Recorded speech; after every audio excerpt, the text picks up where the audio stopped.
que vous allez bien. Donc nouvelle semaine de CFA avec les cours à distance. On continue sur le chapitre des suites géométriques. On va faire un petit rappel de ce que vous avez vu la dernière fois pour être sûr que vous ayez tout compris. Une suite, elle est composée de termes. Les termes, ce sont les nombres qui composent la suite. Par exemple, j'ai pris deux suites, une suite UN et une suite VN. C'est un peu comme les fonctions, on les appelle F, G, H.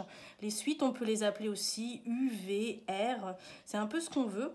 Et puis UN et VN, parce que M, ça désigne le rang de la suite, c'est-à-dire le rang du nombre, la place que chaque nombre a dans la suite. Exemple, si je prends la suite UN, j'ai 2, 4, 6, 8, 10, 12. Le 2, il est en première position, c'est le premier terme, on le notera U1.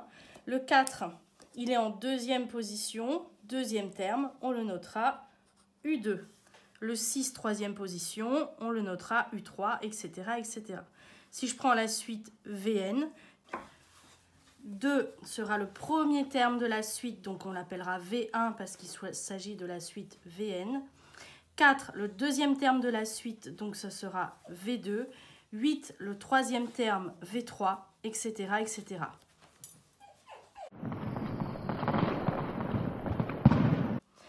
Pour montrer qu'une suite est géométrique, on fera toujours le même calcul, c'est-à-dire on prendra U2 qu'on divisera par U1, ensuite U3 divisé par U2, U4 divisé par U3. Si je prends ma suite UN et que je calcule ces rapports, 4 divisé par 2, c'est égal à 2. 6 divisé par 4, c'est égal à 1,5. On ne trouve pas les mêmes résultats. 2, c'est différent de 1,5. La suite n'est pas géométrique. Par contre, si je prends l'exemple de la suite VN, je fais le même calcul, c'est-à-dire U2 sur U1. Dans ces cas-là, bien sûr, on pourra écrire plutôt que U2 sur U1, V2 sur V1, vu que ma suite s'appelle la suite V. Donc, V2 sur V1, V2 c'est 4, V1 c'est 2, ce qui me fait 4 sur 2, et on trouve 2. Ensuite, V3 sur V2, V3 sur V2, V3 c'est 8, V2 c'est 4. 8 sur 4 égale à 2. V4 sur V3, V4 c'est 16, sur V3, 8, 16, divisé par 8, je trouve à nouveau 2.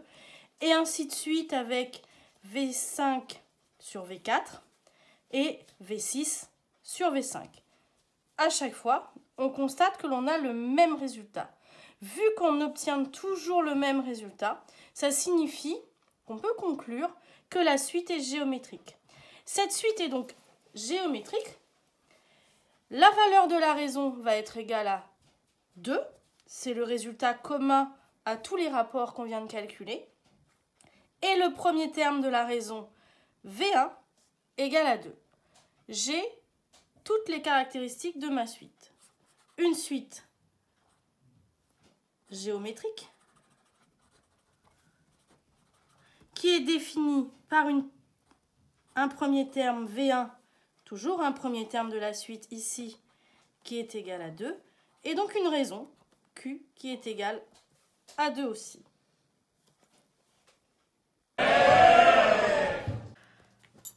En résumé, pour montrer qu'une suite est géométrique, on calcule les rapports U2 sur U1, U3 sur U2, U4 sur U3. Si on a toujours la même valeur, on trouve la valeur de la raison Q, et on peut conclure quant au fait que la suite est bien géométrique, toujours le premier terme et la valeur de la raison.